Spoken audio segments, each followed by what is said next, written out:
Chop and brew, chop, chop and brew, chop and brew, chop, chop and brew, chop and brew, chop, chop and brew, chop and brew, chop. What's going on, everybody? Welcome to Chop and Brew. I am Chip Walton. There is a saying that you should never trust a skinny chef. I say never trust a homebrew web show host who doesn't have a beverage during the intro.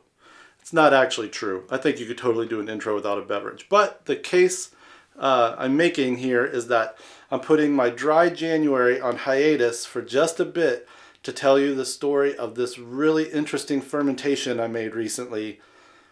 This is the Rauchgraf, or the smoked Graf, or if you don't know what a Graf is, it's basically a hybrid of beer, wort, and apple cider fermented, thus making a hybrid beer hard cider. In this episode, we're going to talk about why I made it, and more importantly, how I made it, making a very small batch of wort, blending it with an almost equally small batch of orchard fresh cider, fermenting them together, and then I ended up having to backsweeten it, which is something I don't do a lot, so there's a little bit of discussion with my buddy Dono about the process of backsweetening, and we do tasting notes on the unbacksweetened version and the backsweetened version of this smoke Graf.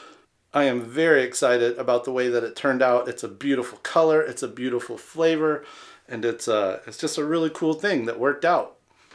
So stick with us, and we're going to tell you about the Rauchgraf.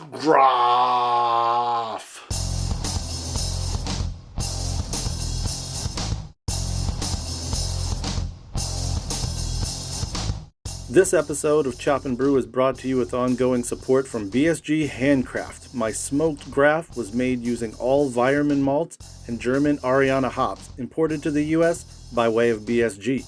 And Imperial Yeast, whose limited edition Paramount is a specialized wine strain great for hard seltzer fermentation. With 90 to 100% attenuation, this strain is a very clean and aggressive fermenting strain. Combined with the correct amount of nutrients, Paramount will produce an excellent hard seltzer with low fusel levels. And with the generous support of our Patreon party people. Join them and chip in on the effort at patreon.com/chopandbrew. Here we are. I got my notes. I got my smoked Graf. I kicked open the shades a little bit more here in the work from home office of Elsa Walton to shine some more light on the situation. It's a snowy white day in Minnesota, so I want to tell you about this beverage. So the first time I ever brewed this was in fall of 2012, or brewed/blended/fermented this. Was in 2012. If you remember, if you're a Brewing TV fan, we had just done like a series of episodes about hard cider with Chris Smith, and then Grant Jose, my buddy and former Northern Brewer co-worker from the first time at Northern Brewer, blew my mind with something called Graf, which is essentially beer wort, apple cider, blended together, fermented. It comes from the fictional world of The Dark Tower, out of Stephen King novels. There's a beverage mentioned in those books called Graf, and it's explained as like a stout meets a hard cider. So, of course, the internet and homebrew talk came up with a recipe. We did episodes, and Grant was all about all things Graf, not just the stout beer hybrid. He was about pale ales. He was about saison Grafs. He was about Belgian yeast fermented Grafs. So with that kind of inspiration in mind, that fall, Northern Brewer had just discontinued their Rauchbier extract kit, which means on the free table at Northern Brewer, there was all these pre-built steeping grains that would have come with that extract kit.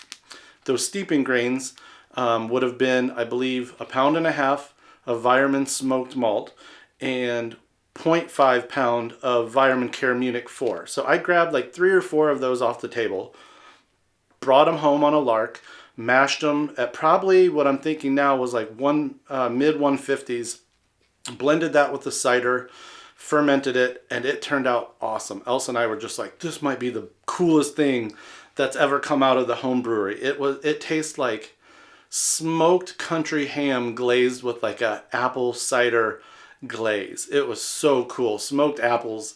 essentially. So I've been meaning to do this every year since, and just keep forgetting to do it, keep forgetting to do it, keep forgetting to do it. This year I finally put it on the docket. So what I did is I went back to those old extract recipe and I figured out the proportion. So I did 4.5 pounds of Weyermann smoked malt, 1.5 pounds of Weyermann Cara Munich 1.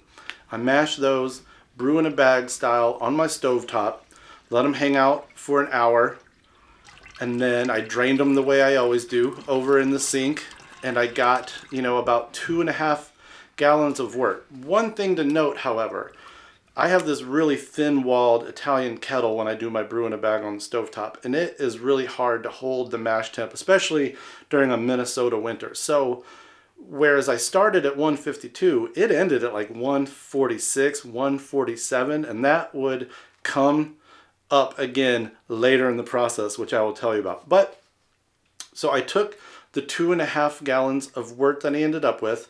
I should say that I bittered with an ounce of German Ariana hops from BSG. It says that they give kind of like this herbal, maybe stone fruit and pine, which I was like, oh, that's perfect. We're doing an apple cider. If we get like stone fruits and some herbalness in there, that would be really cool. And I fermented it clean with Imperial Flagship. I wanted the malt, specifically the smoked malt, to stand out, as well as whatever apple I could get. After I chilled the wort, I mixed them up in the basement.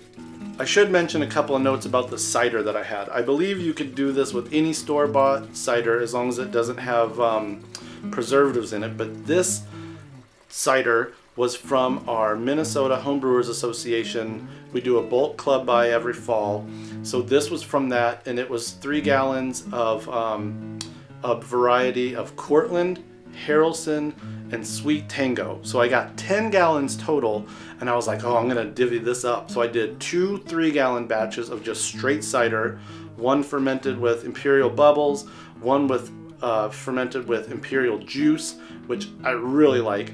Those 2 things will be an episode in the future. We'll talk about this split cider project.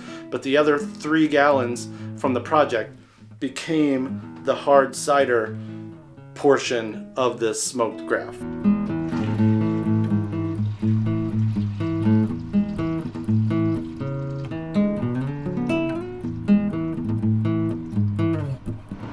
Boom! 3 gallons apple cider, 2.5 more of kind of smoky wort for about 5.5 gallons. I'm gonna mix this up real quick. Just gonna stir this up, see if we can't get everything nice and conglomerated so we can get a final original gravity of the 2 sugar sources. I guess I should take maybe like a little sample for tasting too. What y'all think about that? Hold up. Ooh! No way. It tastes like smoked apple pie already. And I know what that tastes like because Brian Adams makes smoked apple pie and smoked peach cobblers. Alright, let's get this bad boy covered up. Here, I'm gonna bring y'all in real quick to see what it looked like. So we ended up at 1048, 1050, maybe, probably 1050. It's 12.5 bricks. So, and that makes complete sense because our pre-boil for the wort was about 1044. The gravity of the cider as it was received, I believe, was 1048 or 1050. So we got 1050, 5.5 gallons of some smoked Graf, smoked cider. I'm gonna pitch Imperial Flagship. I was gonna go with the German alt, the Kaiser, or the German ale, but as cold as it is outside my basement's not quite that cold yet. So I'm gonna go with good old Flagship. Plus I figure this will kind of ferment it clean and hopefully let the smoky malt stand out and the apple and a quick taste. It's crazy. It's really interesting. A little bit of tart from that apple, from that cider, but maybe also from the smoke. but it's really nice. It's not offensive. It really does just taste like a smoked apple pie, or like cider that's been mulled over an open fire. It's really cool. This will be super interesting and really good for Thanksgiving, hopefully. We pitched the yeast, and one more thing I'm going to do, just because so much of the fermentables here is apple cider instead of like a malt, a mash based wort, I'm going to sprinkle some of this mead cider nutrient blend that I've already got made up from a previous mead. I'll probably make up more of that and dose it maybe in a day or two just to help out. So after blending, we basically had 5.5 gallons of cider wort mashup that was 1050. I pitched it with the flagship. I fermented it. It fermented to 1004, which kind of blew my mind, not necessarily in a good way. I wouldn't have expected it to ferment, but once I started to think about that, I was like, well, yeah, more than half of this is apple cider, which always wants to ferment pretty much bone dry. And then I threw a wort at it that really slipped when it came to the mash temperature into the 140. So of course, these two things want to ferment bone dry. I did tasting notes on the bone dry version. I kind of liked it, but it was just smoky and dry and tart. I put aside 1.5 gallons of it because I wanted it both for comparison's sake, and I kind of liked it. But after tasting it with Elsa and Mommers, they both agreed it was too just kind of dry and smoky. It needed more like apple. All the apple had been fermented out. So we did a little bench test, as you would say, with some Honeycrisp apple cider that we had, and just adding a splash of that to a few ounce sample of the really dry version really woke up the smoke, it woke up the malt, and it definitely put the apple back in it. So I've never done this before, but I back sweetened with 1 canister of thawed apple juice concentrate into what was now 4.5 gallons essentially of this cider, and it made a huge difference. It went up to 1011, and it brought the apple back out. It gives it this like nice sweetness in the balance. So next time I make this, which I will make this again, definitely next fall, if not before, I'm going to try to mash the wort part of the project way high, 1056, 1058 even, because that cider is definitely going to drag that into a low gravity no matter what you put at it, what you put towards it from the wort.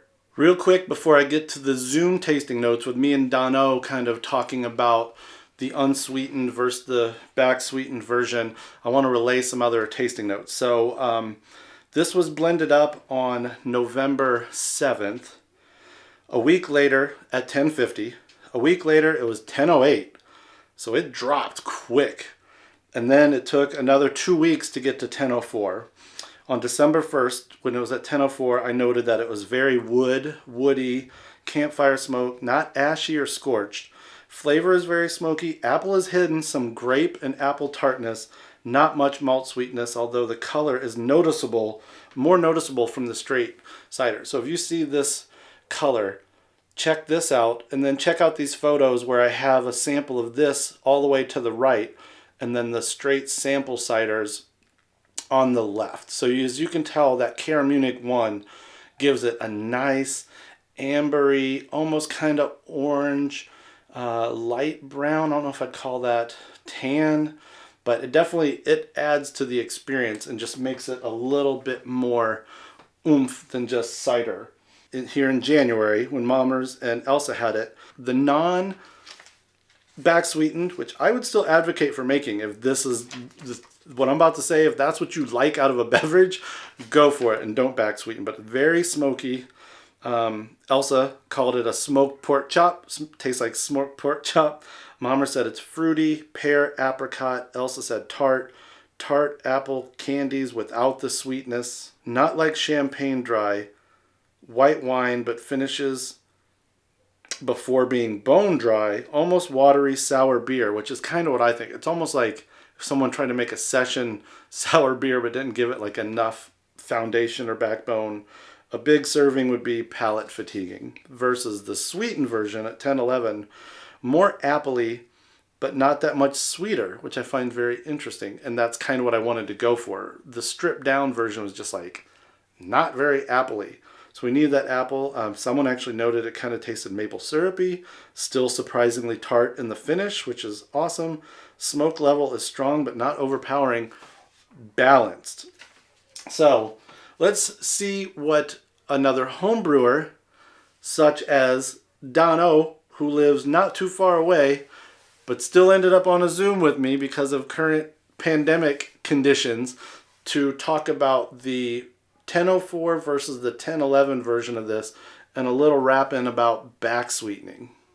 I'm here with Dono, who lives a block and a half away from me, but because of realistic situations, we are on Zoom. You are also a backsweetener. You are a habitual backsweetener. Never described myself as such, but I guess I am. For my ciders, Yeah. I always sweeten them a little bit, and also I guess mead. The few meads I've made, I sweeten those to taste as well. Yeah, I didn't think about that. I mean, we're only doing this because it's my last day before dry January, and I got to get this in, and you are the closest person to get alcohol to. But you actually have always been, through the length of our friendship, pretty much a proponent of backsweetening. So maybe that'll come in handy here. So if you were just handed this unsweetened, unbacksweetened combination of smoked beer, wort, and apple cider, what would you think? Well, you dropped off a sweetened one the other day, or I picked it up or something? Because I had it before. I had it at the end of last week. Yep. So I immediately got both the smoke character and also a cider element. I mean, they both came through in a nice harmony. I've not made anything like this, so it was fun to see that what you were making actually tastes like the ingredients that went into it. I like smoked drinks, so it was certainly not too. Habitual backsweetener, smoked drink lover. I was gonna say smoked beer, but this is not just beer. Mezcal, smoked meat every day. I mean, I'll take smoke in just about anything, honestly, liquid or solid. And it wasn't, too smoky for me. I don't know if some people that just don't care for smoke. I mean, it's a little bit like a starter level of smoke, I guess. We talk about that sometimes with different smoked Helles, slightly smoked porter. Some people just don't like the strong smoke character, and this would not have a ridiculously strong smoke character, but it certainly is detectable. Here you're talking about the backsweetened version. I'm just talking about the smoke level in this Graf in general, because you could make a Graf and have it not be smoked, right? I mean, of course, yeah. So what do you think of the driest version? What do you think of the 1004? Well, I don't think it's undrinkable or unpleasant. I personally have not usually been a fan of a totally dry cider that's not sweetened. If it sits around for a year or two and then I open a dry cider, then it's mellowed, so it's more palatable to me. I know some people like them just totally bone dry as they are. That said, because this has the beer in it, it isn't like a dry cider. Is it a little bit drier than the sweetened one? Sure, for sure. But I think it drinks okay. Yeah. I mean, the bone dry one is, like you said, like it is like smoke on the cider. Well, your note on putting 1 can of apple juice concentrate in 5 gallons, and that's this one. It's not at all overly sweet. I mean, I do think it's different. I think you can get a little bit of difference, but I mean, for my money, like I said off camera, when I have a really, really dry cider, I actually use 3 full cans of apple juice concentrate to sweeten it. And then that gives it a medium level of sweetness. It's not like this sweetest commercial ciders, but then of course, by that point, it's absolutely not, a dry cider anymore. So this is, to me, this could be even sweeter, but it's nice as is, and it's sweeter in comparison to, the unsweetened one. Would tastes you like have apple. even dared to sweeten it more than what it is, not drinking it now? Or is it to a I level don't. that you like it? I like this. If you were going to suggest a beverage like this to anybody, would it be more someone trying to sneak into smoked beers or somebody trying to get into ciders? Like, I like it, but I don't even know who to suggest this to. Well, I kind of consider it sort of an advanced beverage in the sense of it's not either of those things. I don't know that if somebody doesn't like smoked things, they don't like ciders, they don't like beer, or one or the other of those variables. I don't know if you're like, well, here, have this. Oh no, This I is don't want more to of know a, that oh, you person. like You just like described beer? a person that is I don't like. Well, I'm just saying I just don't want this to hang is out with them for too long. your target audience for this is me, because I like all of these goofy creative things. I like smoke things, ciders, backsweetening, experiments. And, so I don't know. I mean, I think you're trying to ask, is this like a starter beverage for somebody who doesn't like one thing or another? And I mean, I don't know. I don't know. It's if probably it would not. be. I think you're right. I think this is for people, to the point today, Josh Landy, one of the best cider makers I know, of all the things he's done, he's never done a cider that has kind of a smoke element, whether that's through smoking the apples or through making a smoked beer. He's never ever done a malted cider. He's the king of like every variety of apple, every combination of variety of apple, every combination of yeast, but he's still never had something like this. I agree. I think this is I would like to see anybody who's interested in the flavors we just talked about try it. It's definitely, I feel like it's a fall time holiday kind of vibe thing, or it's for the nerd. It's for somebody that wants to know how these two things meet. Kind of like, to our point, we always get the club by cider.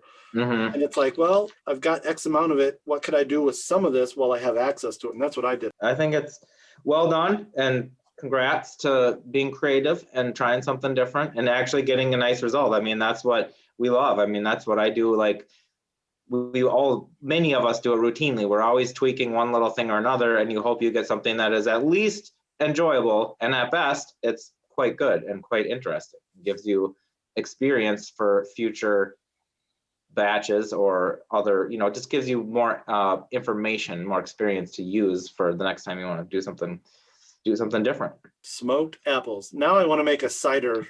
Like, you smoke the apples and then you press them, but I don't know how much juice. Yeah, you said that, and that's a real interesting idea. As you know, if you've ever gone to one of those pressings where you grind up apples and then press them, it takes a lot of apples to get that juice. So to smoke that many apples, I don't know how you would do that. I mean, if you were making a small batch, maybe like a gallon or so, that'd be maybe what you would do. You like this shirt, Dono, by the way?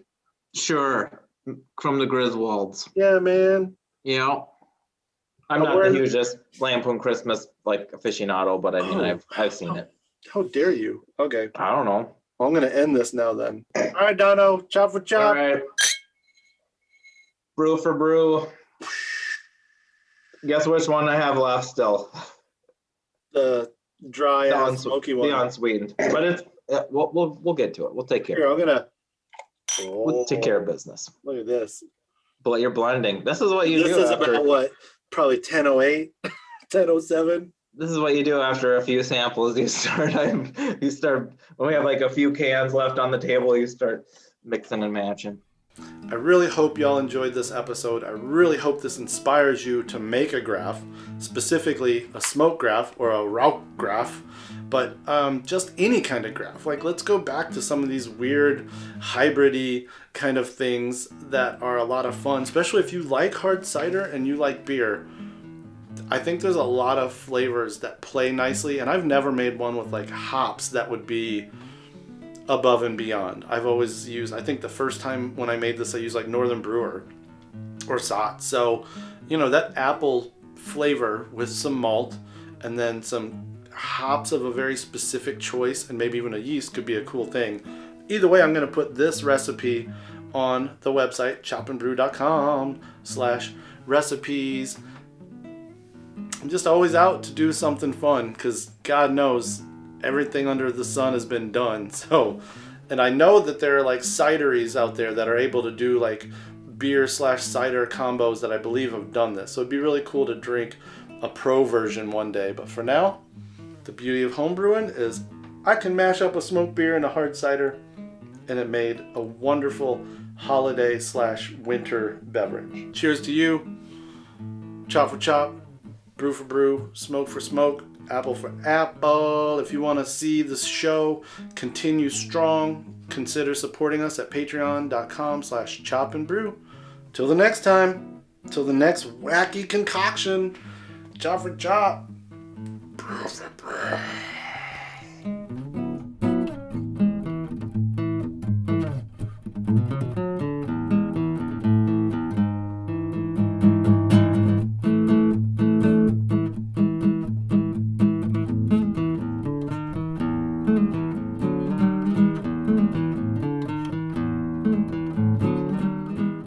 The idea will be like I will have already brewed it. I will have already talked to like it'll be like one of your videos for a change where like Yeah. we'll be getting to this point. I'll be like, so now that everybody knows how we brewed it, and give me back what's left of that cider. Be like that. Ain't a whole lot, but I can run it back down the alley if you want. Shout out to Dono for being available even during a Packers game. What's Yeah, going on man. in that Packers game? Can you see it from the room you're in? Yeah, I don't know. I think it's they both team, the Bears and the Packers, both teams are scoring. I don't know what the score is right now, but it's happening. 14-10 Packers. There you go. Oh, of course it is. My mom and dad, I sent you that picture. My mom's a Packer backer. My dad's a Bears guy from the OG. So like, You sent me a picture? dude, their living room is literally like divided down the middle, and then like Packer stuff, Bears stuff. Oh, They always weird. do some like wacky bet and like a month of back massages or like a week of cooking, or it's been that way since I was a kid. I was always like, what are y'all gonna bet?